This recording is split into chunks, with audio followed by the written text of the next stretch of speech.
Welcome to this tutorial about AI and more specifically about perception.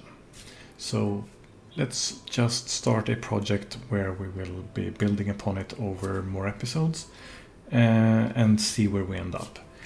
For now, let's delve into a very basic foundation and talk about perception. So here we are inside of Unreal Engine 5, we're in a third-person template. This is early access of Unreal Engine, and this will work just as fine in Unreal Engine 4 as well. So what we're going to start off doing is, we're going to be creating a folder, and we'll be calling this blueprints. So this is where we'll be putting our things into. And what we will be doing is a bunch of different things, but to start off with, we should have some basics. So to have navigation work for AI, they need to generally have a nav mesh. So we'll go here to create and volumes, and under here we can find a nav mesh bounds volume. Bring this into the world. Everything inside of this volume will be mapped out as areas where the AI can walk. So we'll just be expanding this in the scale, let's say maybe 30-30, something like that, and maybe 10. So if we zoom out a bit here, you can see the yellow marked area here will encompass everything that we have in our level currently.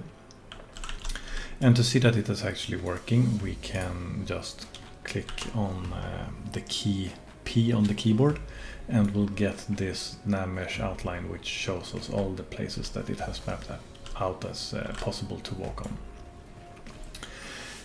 And this will be in line with everything we go through today. We'll be focusing a lot on the debugging tools that are available when it comes to nav meshes, because it's very useful to see what are happening under the hood and to try and debug if something goes wrong. And this is the first thing to do. Note though that the nav mesh that you see over here is only displayed when we're in the editor mode. If we go into play mode, you can see that it will disappear until we get into the editor mode again. If you want the nav mesh to disappear, you can just press the P key again. The next step is we want to set up some basic characters for our AI to use. So what we will be doing is we'll click on our third-person character over here. We'll go to the blueprint over there. By clicking find, by clicking browse over here, we get to see where we have the blueprint in the content folder. And we'll just be creating a duplicate of this one. And we'll call it BP_AI character. And this will do for now. And we'll just move this into our blueprint folder. So now that we have that in place, what we want to do is we want to create a controller, because all AIs use controllers to actually control them. Similarly to how player controllers control the pawns that we as players use, a player or an AI pawn needs to have an AI controller.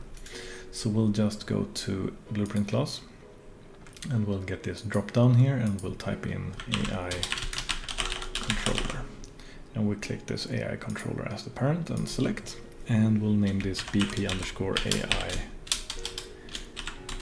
controller. Now this will be our basic controller, and we will probably be doing a lot of more of these later on, possibly. We'll see where we end up, but for now what we want to do is we want to go into our blueprint character, that is for the AI. All of this stuff here is really just unnecessary, because the character won't be using it at all, because it will be getting its information elsewhere. However, what we want to do is we want to mark the blueprint up here, and then we want to go here to the pawn information. We want to change the default AI controller to be the one that we created, like so. And we're going to be setting up a few more things today, even though we won't actually be using them. So we'll be creating another folder, and we'll call this behavior trees. And in here we will be placing all of our different trees that we will be creating. For now, we can just go to artificial intelligence and create the first one, and we'll call it BT for behavior tree, and we'll just call this one basic. In addition to that, we can also go into artificial intelligence and create a blackboard and call this bb_basic. So this will be the one that we play with first, just to toy around with. We won't be using them too much now.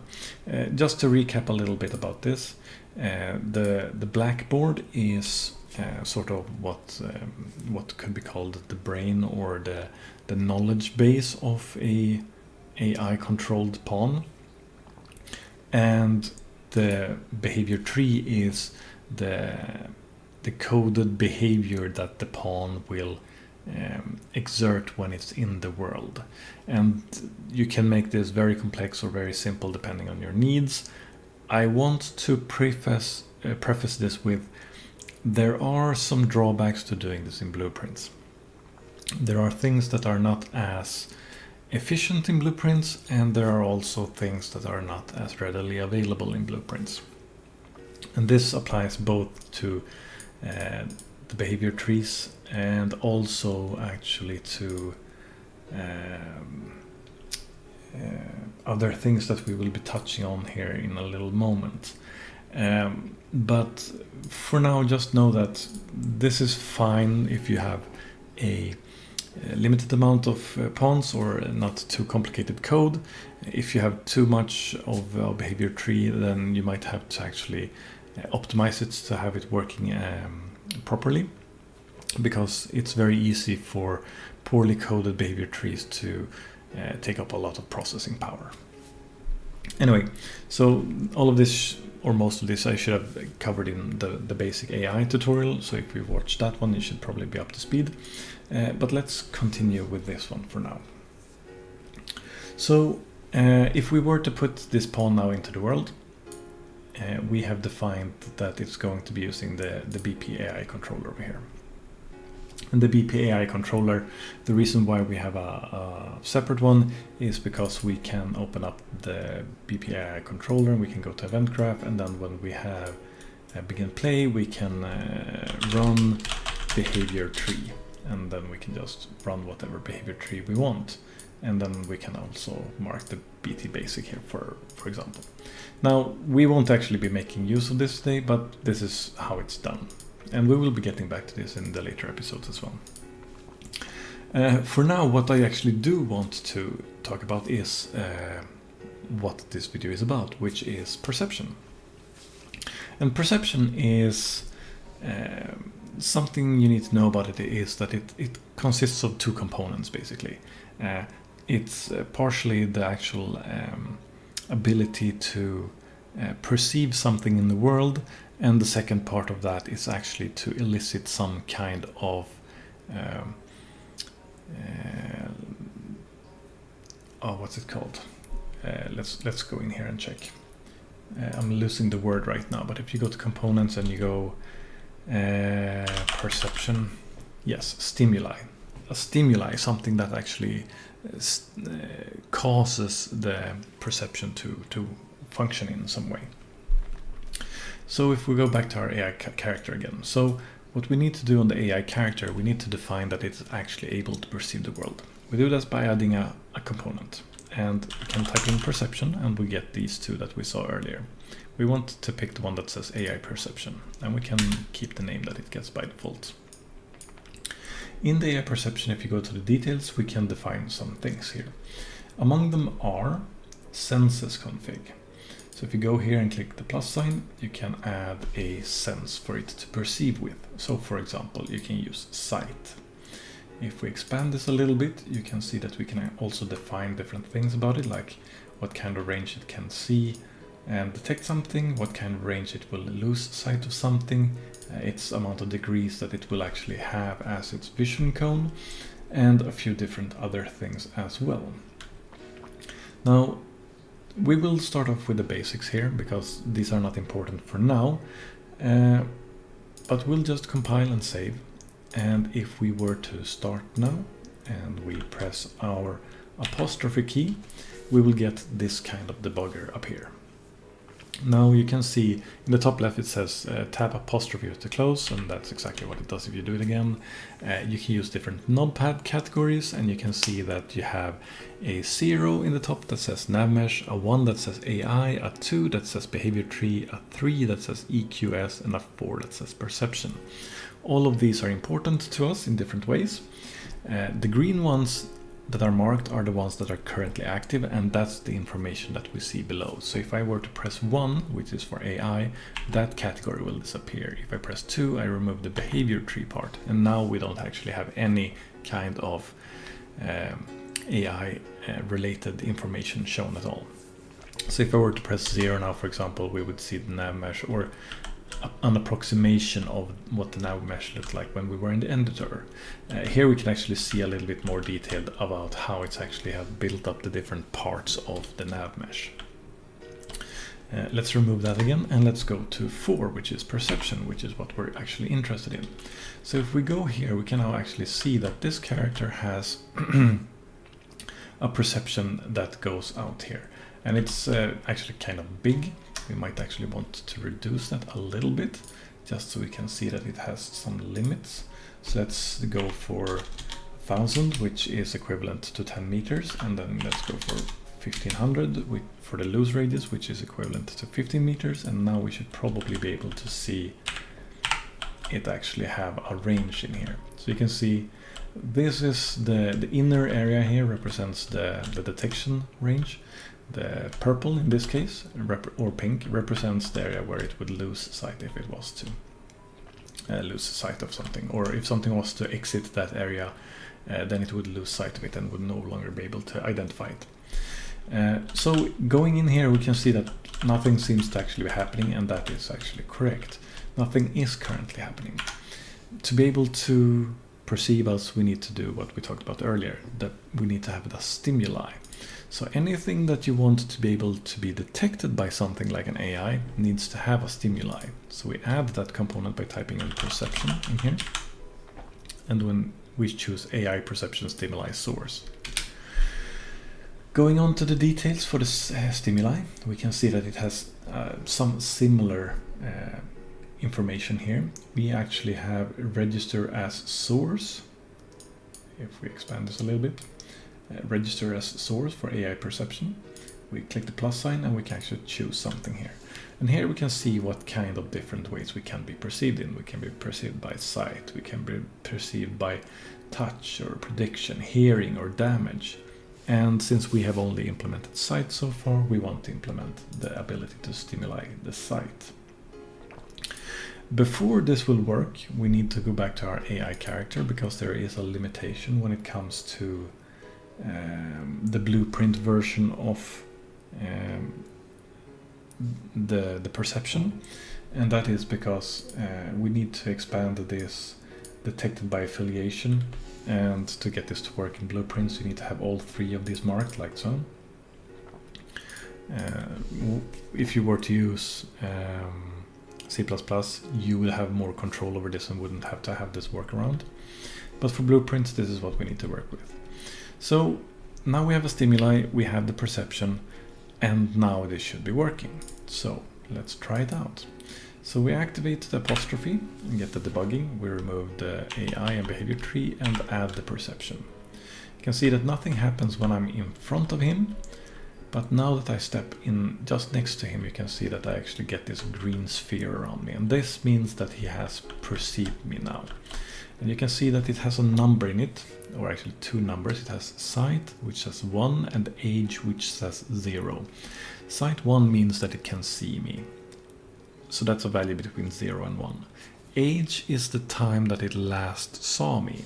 So if I were to run behind here, you can see now it has an aging. The sight is actually still 1 for some reason, but the age is increasing. So that's the last time it was actually seeing me, and the sphere represents where he last saw me.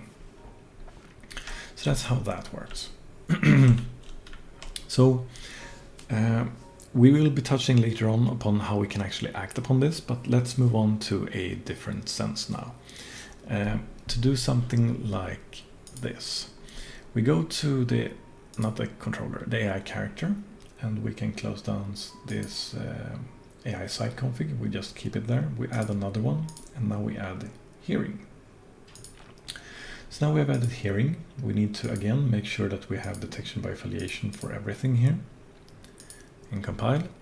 And now what we could do is something like this. We could add a stimuli for perception here. So we could say something like perception. Actually, why am I adding another one? That's not what I intended to do. My bad. We go back to the perception stimuli that we have, and we just add another array element here. And now we can add the hearing one. So now we can generate noises for the AI to actually detect. So let's actually create a event. So we can have a keyboard E, like so. On this we can actually now generate a sound if we wanted to. So this done is fairly simple.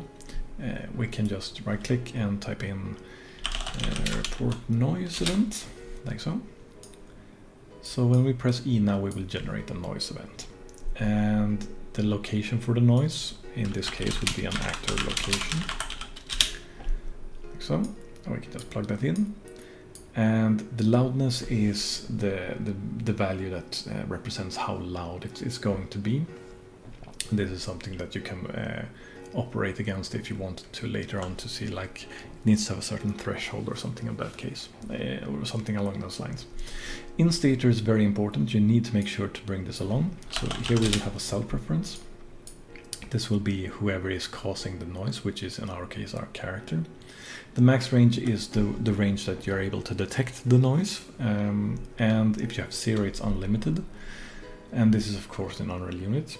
You can also add a tag if you wanted to somehow be able to distinguish this later on, and this can be very useful if you're working with a lot of different senses later on. And we will probably get back to this at some point as well, because it might be easier to organize that way. So yeah, now we have generated the noise, and if we go back to our AI character, you can see here that we have a debug color that's yellow for hearing, and we have a debug color that's green for sight. So if we were to now again play, and we enable our debugging, and we remove everything except perception, I can now press the E key, and you can see that it gets a last heard sound from me. So I can run in and I can have a sight range. At the same time I can have noise being made, and you can see how this is detected, and again it keeps track of how long ago it heard something. Now this isn't the only way to generate something like this. We could also make something a little bit more advanced. We could have something like some stealth games have something like you can throw an item or a glass bottle or something like that to distract an AI character. We can do something similar to that as well. Let's create a blueprint class of actor. We'll just call this BP distraction device, like so. We'll make this something very simple. We'll add a static mesh, like so.